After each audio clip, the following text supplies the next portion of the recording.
ডাক দেয়া কয় মাছ আমার নবী ইউনূসকে সমুদ্রের পাড়ে নিক্ষেপ করে আসে।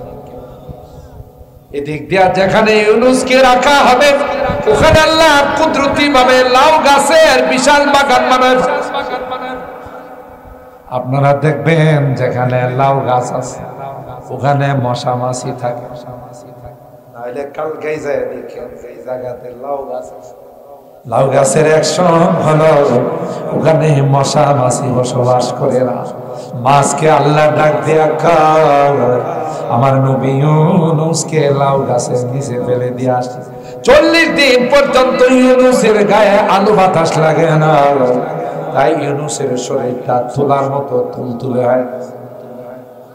ইউনূসের গায়ে মশা বসবে, মাছি বসবে, তাই ইউনূসকে এমন জায়গাতে রেখে দিও যে জায়গাটা আমি আল্লাহ ছোটখাটো একটা হাসপাতাল বানাই।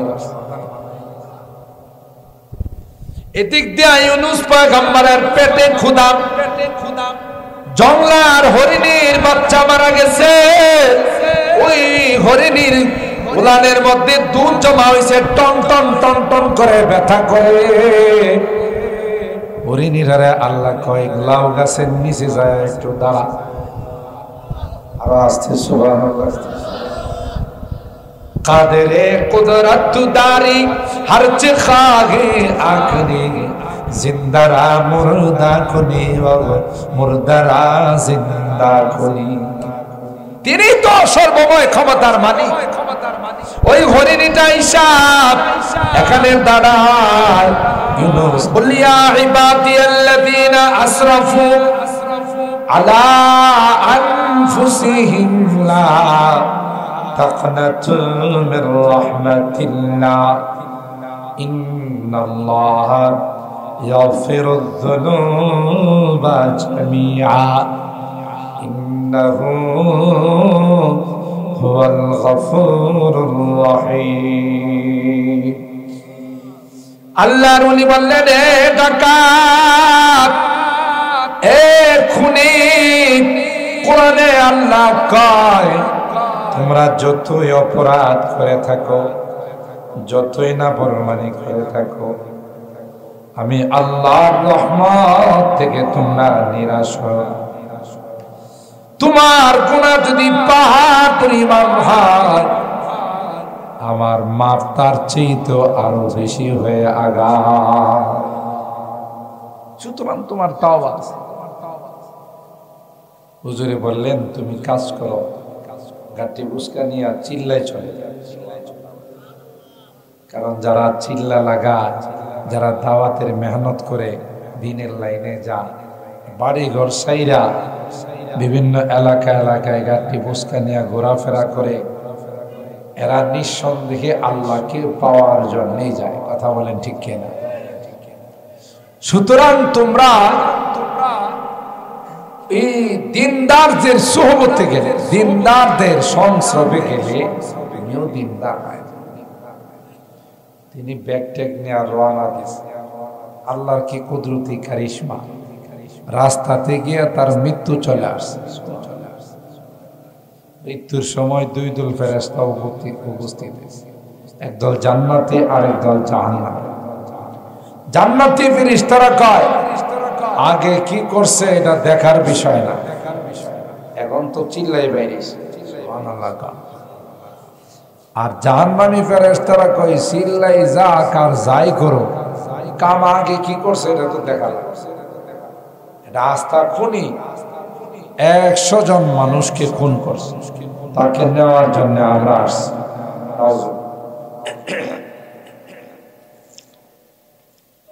দুই দল ফেরেশতার মধ্যে রীতিমতো নিয়মিত যুদ্ধ। এরা কয় জান্নাতে নিয়ে যাব, এরা কয় জাহান্নামে। আল্লাহ জিবরাইল আলাইহিস সালামকে পাঠাইছেন। জিবরিল আলাইহিস সালাম কি বিচারক হিসাবে পাঠাইছেন। আইসা জিবরিল কয় শোনো, তোমরা কি নিয়ে ঝগড়া করতেছ, কি নিয়ে দ্বন্দ্ব করতেছ? দুই দল ফেরেশতা বলল যে এই নিয়ে। মাপ দাও। তার বাড়ির থেকে যেখানে যাইতে ছিল ওই জায়গার দূরত্ব কম না বেশি? মাপ দিয়া দেখে যেখানে সে লাশটা পড়ছে ওই জায়গাটা একবারে মাঝামাঝি, কিন্তু মৃত্যুর সময় সিনা দিয়ে একটা ধাক্কা দিছে। এই ধাক্কাটা ওই মসজিদে যে চিল্লাই যাইতেছিল ওইদিকে একটু বাইরে গেছে আগা। দেখছেন নি আল্লাহ কেমনে পার করে, আল্লাহ কেমনে মাফ করে। হযরত জিবরাইল বললেন, না না, আগে কি করেছে সেটা দেখার বিষয় না, শেষ সময়ে যেহেতু সে আল্লাহ ওয়ালাদের দরবারে রওনা দিয়েছে এবং মাপে দেখা যায় আধা হাত সামনের দিকে সে অগ্রসর হয়ে গেছে। জান্নাতি ফেরেশতাদেরকে বললে, যাও তোমরা তার রূহটা নিয়ে জান্নাতে যাও। আল্লাহ ওয়ালাদের সুহবত এত দাম, তো এই যুবককে আল্লাহ ওয়ালার সুহবত পায়া ঈমানদার হয়ে গেছে। এখন ওই যে কালকে বললাম পরীক্ষা করার জন্য বাঘের উপর সিংহের উপর পাথর মারছে, পাথর মারার সাথে সাথে সিংহরা মরে গেছে। তারা আর বুঝতে বাকি নাই যে এই পাদ্রীর ধর্মটা, খ্রিস্টান আলেমের ধর্মটাই সঠিক। এরপরে তিনি মুসলমান হয়ে গেলেন, ইমানদার হয়ে গেলেন। তার কাছে লোকজন আসে যত বড় রোগ নিয়ে আসো, ক্যান্সার, জন্মন্ধ, কুষ্ঠরোগ, সেবিদি বেমার, যত রোগী নিয়ে আসো, রোগীদেরকে তিনি বলেন, দেখো আমার ভালো করার কোনো ক্ষমতা নাই, তুমি যদি আমার আল্লাহরে মানো তাইলে আমি এই আল্লাহর নামে তোমার একটা ফু দিব, তাহলে তুমি ভালো। রোগীরা কয় আল্লাহরে মানি, মানে আল্লাহরে বিশ্বাস করলাম, তবু আমার রোগ ভালো। হতে হতে দেখা যেত হাজার হাজার রোগী আল্লাহর উপর ঈমান আনার কারণে আল্লাহ তাদেরকে ভালো করে। একটা পর্যায়ে বাদশার দরবারে একজন ওজির, বাদশার মন্ত্রী, সেও জন্ম অন্ধ ছিল, বাদশার আবার বন্ধু ছিল, বাদশা ইউসুফ জুনওয়াস। সে খবর পায় অনেক টাকা পয়সা নিয়ে আসছে, যে শুনছি আপনি নাকি অনেক জটিল রোগ ভালো করেন। তিনি বলেন, না আমি ভালো করি না, ভালো করেন কারো ব্যক্তিগত ক্ষমতা আছে। কেউ অনেক সময় বলে অমুক অমুক দরবারে গিয়া আমি ভালো হয়ে গেছি, অমুক দরবারে গিয়া সন্তান পাইছি, ঈমান থাকবা। আপনি আল্লাহ ওয়ালাদের ওসিলা দিতে পারেন, আল্লাহ ওয়ালাদের ওসিলা দেওয়া দোয়া করতে পারেন। ভালো করার মালিককে, দেওয়ার মালিককে, নেওয়ার মালিককে আল্লাহ। যদি কথা বলেন তিনি ভালো করে দিছে, ঈমান থাকবে। ভালো করার মালিক বললেন যে আপনি একটা শর্ত আছে, যদি আপনি আমার আল্লাহরে বিশ্বাস করেন তাহলে আমার আল্লাহর নামে আমি আপনাকে ফু দিতে পারি, আপনার জন্য দোয়া করতে পারি। তিনি বললেন যে হ্যাঁ ঠিক আছে, আপনার আল্লাহর উপর আমি ঈমান আনলাম। যেই তাকে ফু দিছে চোখের মধ্যে সাথে সাথে আল্লাহ চোখ ফিরে গেছে। পরের দিন উজির যখন বাদশার দরবারে গিয়া বসলো, বাদশা কই কিরি তুই চোখ পাইছিস কই? কই শখ আমার আল্লাহ দিছে। ঈমান না মজবুত না নরম, শক্ত না নরম? শক্ত। আমার আল্লাহ দিছে আমার চোখ, কিরি তোর আমার আল্লাহ কেন আমি ছাড়া? নাউজুবিল্লাহ। বোঝা গেল হুদা ফেরাউন নাই, আল্লাহ দাবি করেন না। ফেরাউনের যত ছেলাফেলা আছে এগুলো আল্লাহ দাবি করে। কেউ সরাসরি আল্লাহ দাবি করছে, কেউ ক্ষমতা পায় নিজের প্রভু মনে করছে, কথা কয় না। তো আমি ছাড়া আবার তোমার আল্লাহ কারা? রব্বি ওয়া রব্বুকাল্লাহ, তোমার রব আমার রব, সবার রব হলেন একমাত্র কে? আরো জোরে বলেন কে? আল্লাহ। কেউ না। বাদশা ওরে দিছে চাপ, কিরে তুই বেদিন হইছিস কবে? যারা ইমানদারে তারা কি কইতো, তুই আমার বেদিন হইলে কবে? তুই আমার আরেক ধর্ম পালন করলে কবে? আর এই ধর্মের দাওয়াত পাইছস কারমা, এ কথা কইছে পরে যখন শাস্তি দিছে তখন এই যুবক, আরে এই মন্ত্রী যুবকের কথা কয়েছে, আমি যুবকের কাছ থেকে ইমান পাইছি। সুবহানাল্লাহ। সংক্ষেপ বলতেছি, যুবকরে ডাকাই, যুবকরে ডাকায় কয় তোমার না পাঠাইছিলাম জাদু শিখতে, মনে আছে তো? তোমারে তো পাঠাইছিলাম জাদু বিদ্যাটা অর্জন করতে, জাদু শিখতে। তুমি জাদু কি পরিমাণ শিখছ? যুবক বলেন না, আমি দুইটার মধ্যে পরীক্ষা করলাম, একটা হলো জাদুকর, আরেকজন হলেন আল্লাহর ওলি। পাথর দিয়ে পরীক্ষা করার পর আমার কাছে প্রমাণ হয়ে গেল জাদুকর হলো মিথ্যু আর আলেম হলো সত্যবাদী। তাই ওই আলেমের ধর্মকে আমি বিশ্বাস করে নিলাম, আমি এক আল্লাহকে বিশ্বাস করে নিলাম। এ ভাই বলল ওই আলেম কাড়ারি এই তো ফেস্টা লাগাইছে,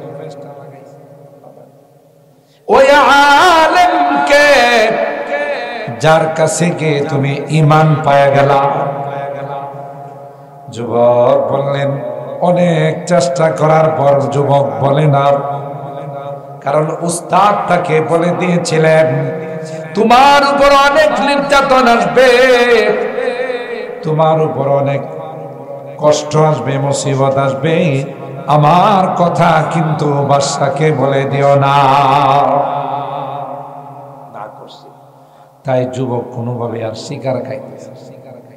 একটা পর্যায়ে অতিরিক্ত টর্চারিং, অতিরিক্ত যখন অত্যাচার শুরু করলো, যুবক কইতেছে ওই যে কুরের ঘরে সনের ঘরে এক বুড়া থাকে, এইলো আসল। ওই জালেম আল্লাহর ওলিকে ডেকে, আসমানি কিতাবের আলেমকে ডেকে বলল তুমি তো সব পেস লাগাইছো, যে যুবককে আমি পাঠাইলাম জাদু বিদ্যা শিক্ষার জন্য, সে জাদু বিদ্যা না শিখা তোমার কাছ থেকে কি যেন শিখলো, আর এটার এত পাওয়ার, যে পাওয়ারে রাষ্ট্রের অনেকে তার উপর ঈমান এনে ফেলছে। ওই উস্তাদকে মাথার মধ্যে কড়া দিয়া 2 খণ্ড করে, আর জোরে না, ক্ষমতা থাকলে যারা ক্ষমতার অপব্যবহার করে আল্লাহ যখন শাস্তি দেয় তখন দিনের ডাক না দিলে সারা অতীত তাই বলে। ক্ষমতায় থাইকা যদি আমার বিরোধে যারা আছে এদেরকে যদি আয়না করে, এদেরকে লাল ঘরে, এদেরকে হামলা মামলা গুম খুন, আল্লাহ কয় সবাইকে গুম খুন করে তুমিও কিন্তু রক্ষা।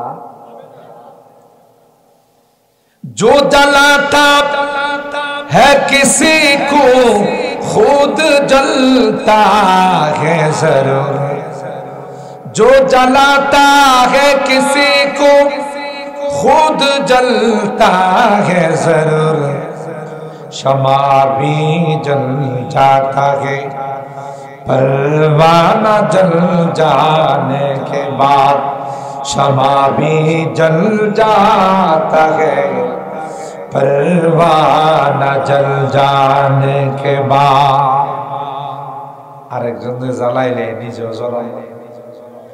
বাংলাতে একটা কথা আছে না, আরেকজন দৌড়াইবা তোমারও দৌড় লাগবে। সুতরাং আরেকজনের উপরে খুন খুন হামলা মামলা অত্যাচার নির্যাতন করে তুমিও কিন্তু একদিন ধরা পড়বা। যারা গুণ খুন মামলা করছে এরা এনা আছে, কইছিল পলাবন, বড় গলায় কইছিল পলাবন, এখন সবাই কয় আমরা আইছি, আমনে কয় কয় আমি পলাই গেছি।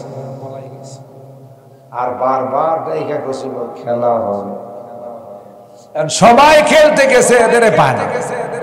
আমরা আইছি খেলার জন্য, তোমরা কই কথা কয় না। আরে আমাদের এই এলাকায় হেফাজতের নাম দিয়া, জঙ্গিবাদের নাম দিয়া মানুষগুলো রমজান মাসে ঘুমাইতে পারে না। ক্ষেতের মধ্যে বন্ধের মধ্যে গিয়ে সিঁড়ি খাইছে। কি সেই রকমের অপরাধ ছিল যে অপরাধের কারণে মানুষগুলোকে রাত্রে বাড়িতে থাকতে দেওয়া না। এখন তোমরা বাড়িতে আসো, দেখছেন নি খেলাটা? আল্লাহ কয় আমার সহজ সরল ইমানদার মুসলমানদেরকে রমজান মাসে তারাবি পড়তে দেশ না, রোজা রাখতে দেশ না। একটা সময় আসবে তোদেরকে বাতি চালান দিয়েও পাওয়া যাবে না। বড় বড় কথা যে কইতো সাজিদ কই, মুবারকুল্লাহ কই, মানে হ্যাঁ কই কথা কয় না, মানে হ্যাঁ পাওয়া যায়নি, আছে দেশেই নেই। বেশি মাস্তানি ভালো নয়, বেশি বাহাদুরি ভালো নয়, কথা বলেন ঠিক কেনা? পাওয়ার থাকে না, পাওয়ার একদিন লেস হয়ে যায়। তুমি কারা? তোমার চাইতে আরো অনেক পাওয়ারওয়ালা ব্যক্তিরা ছিল, খোঁজ দিয়ে দেখো পাওয়া নেই। বেশি অহংকারী। এই এলাকার এমন কোন মানুষ আছে যার উপরে কিছু না কিছু বলি আসর লাগে না, পায়ে গলি লাগছে, এদিক দা মায়ের পড়ছে, ওদিক দা মায়ের পড়ছে, কথা বলেন ঠিক কি? আর এই অঞ্চলটাকে বলা হয়তো এটা নাকি তালেবানি অঞ্চল। হ্যাঁ পাকিস্তানি, চিন্তা করছেন? মানে আমরা বাংলাদেশের অংশ নয়, পাকিস্তানের অংশ। আমরা যদি অন্তরে কইতো হিন্দুস্তানি, কথা কয় না। তুই তোর দাদার কুলে যায় মূর্তির হরে কৃষ্ণ হরে রাম কর, কথা কয় না। আমরা বাংলাদেশি ছিলাম, এখনো বাংলাদেশি আছি, আর তোরাই ছিল হিন্দুস্তানি, কথা বলেন ঠিক না? তোদেরকে খুঁজে পাওয়া যায়। বাহাদুরি ভালো নয়। আল্লাহর ওলি একজন আলেম করার দিয়া তারে দুইটা খন্ড করে বাঁধছে, নাউজুবিল্লাহ। এরপর আব্দুল্লাহ তামেরকে সুজা বাদশাহ বলে দিল, আব্দুল্লাহ তামের তোমার এখন পালা। তুমি যদি ওই আল্লাহর একত্ববাদকে ছেড়ে না দাও, তুমি যদি তাওহীদ বর্জন না করো, তাইলে কিন্তু তোমারও আরো ভয়াবহ পরিণতি হবে। আব্দুল্লাহ তামের বলে, ইমানের জন্য যদি আমাকে খুন করা হয়, ইমানের জন্য যদি আমাকে হত্যা করা হয়, আমি হাসতে হাসতে আল্লাহর জান্নাতে চলে যাব। আমার কোনো ভয় নাই। মুসলমানের কোনো ভয় আছে? মুসলমানের লস নাই তো, কাঁঠালের মতো হয় না। কাঁঠালে মানে একটা ফল, এটার কোনো লস নাই। এটা ঘরে নিয়ে আর পুষ্টি খা, বিচি দিয়া সেটা তরকারি রান্ধে, আর গেতাটা দিয়া দিয়ে করলে এটার একটা ইঞ্চিও বাদ নাই, কথা খায় না। মুসলমানের কোন অংশে লসে নাই, বাঁচলে গাজী, মরলে শহীদ, কথা বলেন ঠিক কিনা? তা আমারই তুমি কিসের ভয় দেখাও? অনেক প্রেসার দেওয়ার পরও যুবক তার ইমানের উপরে মজবুত। সুবহানাল্লাহ। তো যুবককে স্থল বাহিনী, সেনাবাহিনী যারা আছে, একদল সেনাবাহিনী, চৌকর সেনাবাহিনী দিয়া পাঠাইছে এরে পাহাড়ের উপরে নিয়া, পাহাড় থেকে দুরুম করে ফালাই দিবে, আলো ভর্ত হয়ে যাবে। যুবকের পাঠাইছে, বাবা রাইফেল টাইফেল, পিস্তল টিস্তল, মেশিন গান, কামান টামান লয়া যুবকের লয় কই যাইতেছে? পাহাড়ে যাইতেছে। যুবকের কোনো টেনশন নাই, যুবক জানে মরলে আল্লাহর নামে মর, কথা। পাহাড়ে যখন গিয়া পড়ছে যুবকের নিয়ে, আল্লাহ পাহাড়ে কয় বয়া বয়া কিতা দেহস, কথা কয় পাহাড়ে কয় আর অপেক্ষা কিসের? ভূমিকম্প শুরু হয়ে গেছে। যে কয়টা ওনারে মারতে গেছিল সব কয়টা আলু বর্তা, হের কিছু হয় রাখে আল্লাহ। আরে আল্লাহ ওয়া মাকারু ওয়া মাকারাল্লাহ ওয়াল্লাহু খায়রুল মাকিরিন। আল্লাহ বলেন না না, যারা আমার ভাগায়, যারা আমার ঈমানের জন্য মেহনত করে, তাদের অভিভাবক স্বয়ং আমি আল্লাহ। ঠিক কিনা বলেন? 10-15টা গেছিল, এটা ময়রা ফেরাই গিয়া যুবক বাদশার দরবারে এসে কয় আসসালামু আলাইকুম। বাদশা কই তোমার কিছু হয় না? এরা কয় এরা শেষ। এদের কিছু হয় না, তোমার কয় না আমার কিচ্ছু হয় না, ওদেরকে শেষ করে দিচ্ছে। পাহাড়ের মধ্যে ভূমিকম্প শুরু হয়েছে, আপনার বাহিনী যেগুলো আছে ওইগুলো সব শেষ। ও বুঝা গেছে, তোমাকে বিমান বাহিনী দিয়া পাঠাই, বিমানে উড়াইয়া উপরের থেকে ধরুম করে ফালাই দিলে তোমার হাড্ডিও খুঁজা পাওয়া যায়। একদল বিমান বাহিনী দিয়া তারে পাঠাইছে। যে বিমান, জঙ্গি বিমান আছে না, দেখেন না ডিসেম্বর মাস বিজয়ের দিবস পালন করার জন্য মাঝে মাঝে সুখের কালো বিমান হয়, এটা বললো জঙ্গি বিমান। কথা জঙ্গি বিমানে দিয়া বিমান বাহিনীর দিয়া পাঠাইছে। উপরে যখন বিমান গেছে, বিমান ক্রাস্ট হয়া বিমান ভূপাতিত হয়ে গেছে। আর উনি সুন্দর করে আয়সা বাসায় গেছে। বাঁচাইছেন কে? এটা কোরআনের কথা। ওই আয়সা বাদশার দরবারে কয় স্যার কেমন আছে? আমার বিমান কই? বিমান বাহিনী কই? সব বিনা হিসাবে জাহান্নামে গেছে, কোন হিসাব নিকাশ নাই, বিনা হিসাবে জান। তোমার কিছু হয় নাই? কয় না, আমার আল্লাহ আছে। সুবহানাল্লাহ কইবেন না? আমার আল্লাহ আছে, কিচ্ছু। নৌবাহিনী যারা সমুদ্রে যুদ্ধ করে স্টিমার দিয়া, নৌবাহিনী কম। পরে কয় না, বোঝা গেছে তোর উপরে দিয়া কাম, মানে উপরে তো আল্লাহর সাথে সম্পর্ক, নিচে দিয়া কাম করতে। আল্লাহ উপরে আছে, নিচে। চিন্তা করেন কত বড় মগা। যেগুলো আল্লাহ মানে না, এগুলো আস্থা মগা। কথা কয়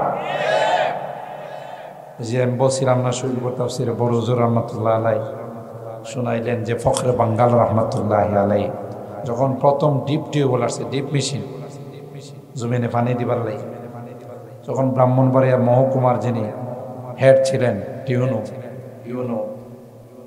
এটা উদ্বোধন করবো।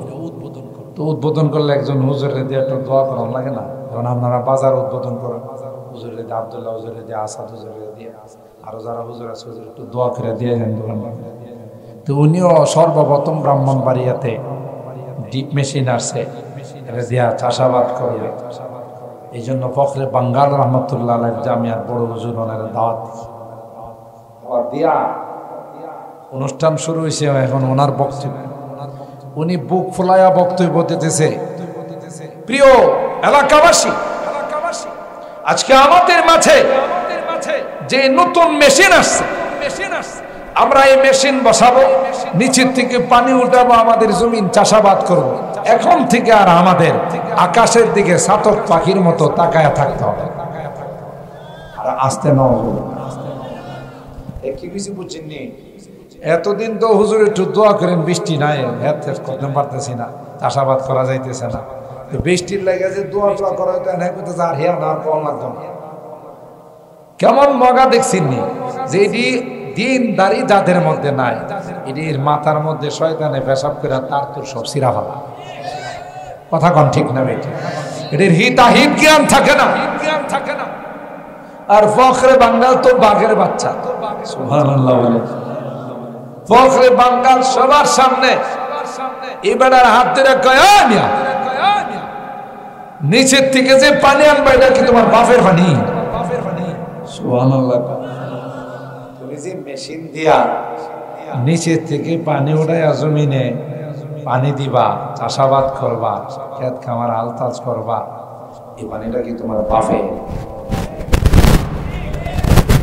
সবাই অবাক। তওবা করো, ওই মজলিসে পয়সা তওবা করেছে, তওবা করো, তোমার নির্মাণ গেছে গান। समय ইয়াতিকুম বিমা ইম্মাই। এ পয়গম্বর, বিশ্বের মানুষকে আপনি জানিয়ে দিন পয়গম্বর, আসমানের পানির মালিক কে? আরো জোরে বলতে হবে কে? জমিনের পানির মালিক কে? আল্লাহ বলেন জমিন থেকে টিউবওয়েলের মাধ্যমে, ডিপের মাধ্যমে যে পানি তোমরা উঠাও, ওই পানিটাও যদি আমি আল্লাহ নিচে নিয়ে যাই, তোমার বাপ দাদা 14 গোষ্ঠী পানি উঠাইতে পারবে না।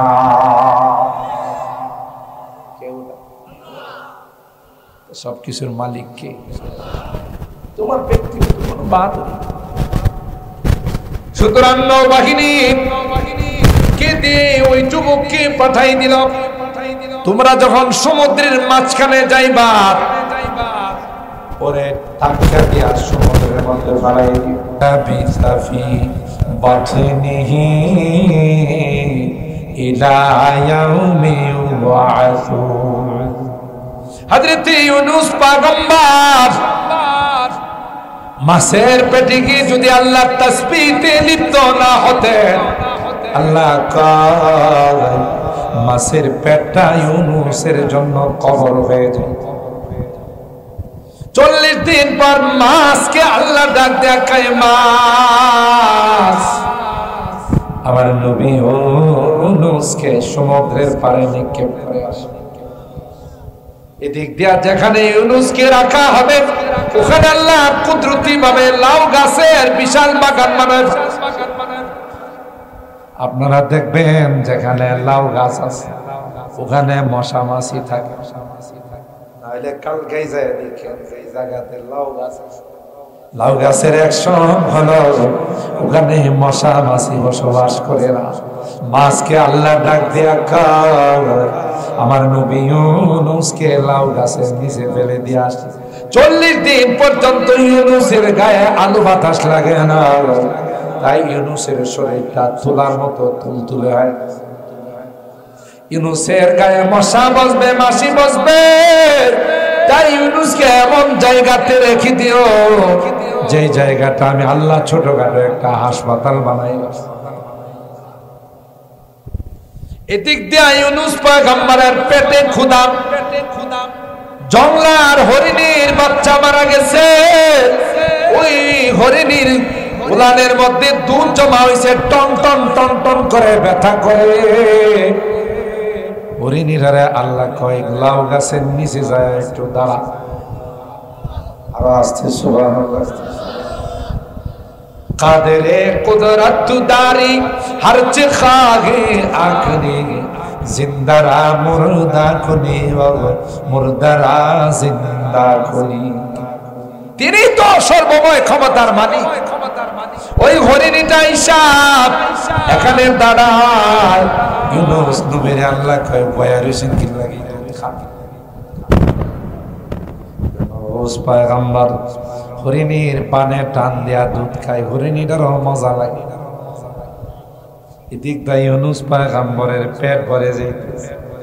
আগের দিন পরের দিন যখন আবার দুধ জমা হয়েছে, হরিণীটা কয় ওই হাসপাতালে গেলে চিকিৎসা পাওয়া যায়। দেখছেন নি কারবার, কোরআনের কথা। ফানাবাযনাহু বিল আরা'i ওয়া হুয়া সাকিম ওয়া আমবাতনা আলাইহি শাজারাতাম মিন ইয়াকতিন। ইয়াকতিন মানে লাউ গাছ। তোমার কিছু হইল না কোন, তাহলে অসুবিধাটা কোথায়? কোনো অসুবিধা নাই, সব সুবিধা। কথা কয় কোনো অসুবিধা নাই, সব কি মালিকরা আমি রাজি করছি। শুনেন, আপনি যত বাহিনী দিয়ে আমার চেষ্টা করবেন, আমার কানেকশন হলো মালিকের সাথে, আপনি পারবেন না। আমার একটা পরামর্শ আপনার, যদি আপনি সফল হতে চান, গোটা রাষ্ট্রের সবাইকে ইজতেমার মাঠে জমা করেন, যত জনগণ আছে সবাইরে জমা করেন। আমি যে সিস্টেমে বলবো সেই সিস্টেমে যদি আমারে মারতে পারেন, তাইলে আমি মরবো, নাহলে আমি সারা জিন্দিগি। কোন সিস্টেমে কম মাঝখানে সব লক্ষ লক্ষ মানুষকে জমা করে মাঝখানে আমার এক জায়গায় উঁচা একটা জায়গার মধ্যে দাঁড় করায় রাখবে।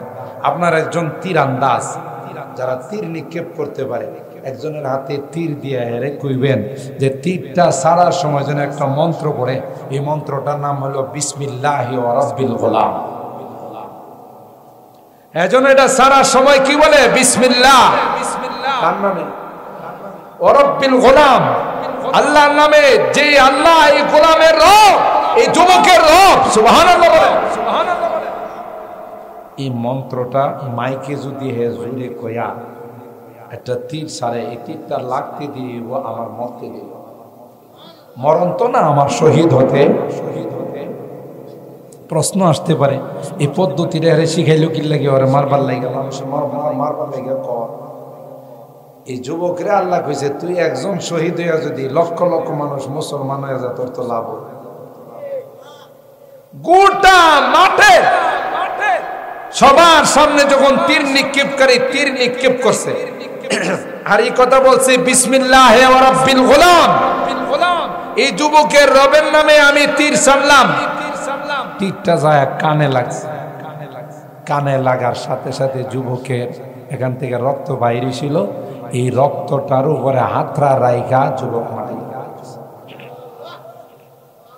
আজকে তো আমার সময় নাই, এটা শেষ করতে গেলে অনেক সময় লাগে। আবার আল্লাহ হায়াতে রাখলে কখনো আসবো না। আজকে সময়টা হয়ে গেছে অলরেডি। আমার ওই যে কালকের বেজাল গেছে না, গতকালের যে জাম, এটা অনুরেগ।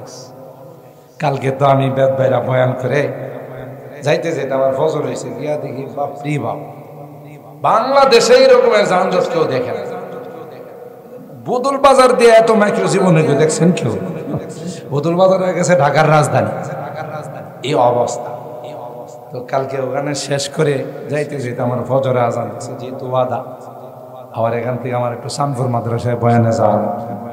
আমি আপনাদের খেদমতে যে সূরাটার পুরো আলোচনা করা তো সম্ভব হয় না, তবে এতটুকুন এই সূরার দ্বারা আমাদের পরে যেইটুকুন আপনাদের খেদমতে আমি মেসেজটা দিতে চাচ্ছি, ইমানের উপর যদি কেউ অটল থাকে, মজবুত থাকে, লাভ না লস। আর জোরে বলেন আল্লাহ ইমানদারদের সাথে আছে, ঠিক কিনা বলেন? বেঈমানদের সাথে আল্লাহ নাই, ইমানদার। আল্লাহ বলেন তোমাদের অভিভাবক হলাম আমি আল্লাহ। বেঈমানদার যত শক্তিশালী হোক, যত পাওয়ারফুল হোক, তাদের সাথে আমি আল্লাহ। ঠিক না বে ঠিক? একটা যুবক গোটা দেশ তার বিরুদ্ধে পক্ষ নিছেন, কে তারা কিছু করতে পারছে? কিছুই করতে পারে না। যখন তার এই তীরটা নিক্ষেপ করছে, এই আওয়াজ শুই না গোটা মাঠের যত বিধর্মী আছিল সবাই বলেন আমান্না বিরাব্বিল গোলাম, আমান্না বিরাব্বিল গোলাম। সবচেয়ে পাওয়ারফুল তো এই গোলামের, এই যুবকের রব যিনি, তাকে আমরা মাইনা নিব।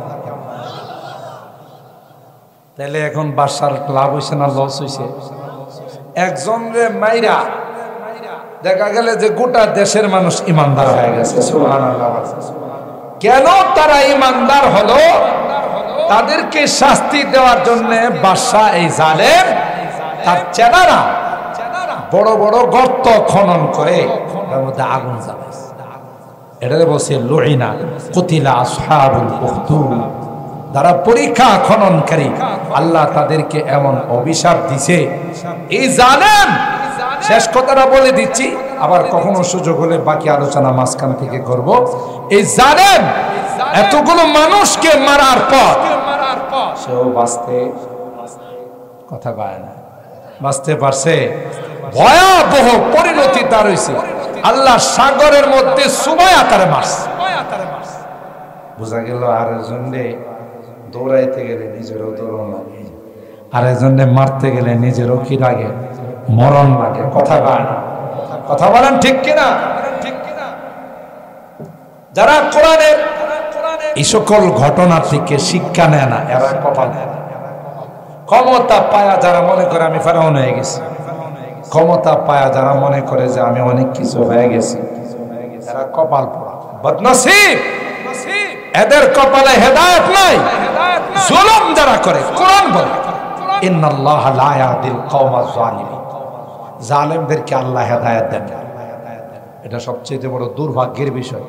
হেদায়েত যদি না থাকে সে কি ইমানদার থাকে না বেঈমান হয়ে যায়? বুঝছেন? হেদায়েত না থাকলে ঈমান নিয়ে দুনিয়া থেকে যাইতে পারে না, বেঈমান হয়ে যায়, বেঈমান হয়ে ইন্তেকাল করে। কথা ঠিক না ঠিক? এই জন্য কোরআনে আল্লাহ স্পষ্টভাবে জানিয়ে দিয়েছেন, ইন্নাল্লাহা লা ইয়াহদিল কওমাজ জালিমিন, জালেম সম্প্রদায়কে আল্লাহ হেদায়েত দেন। আল্লাহর ওয়াস্তে কেউ কোনো অ্যাঙ্গেলে কার উপর জুলুম করে।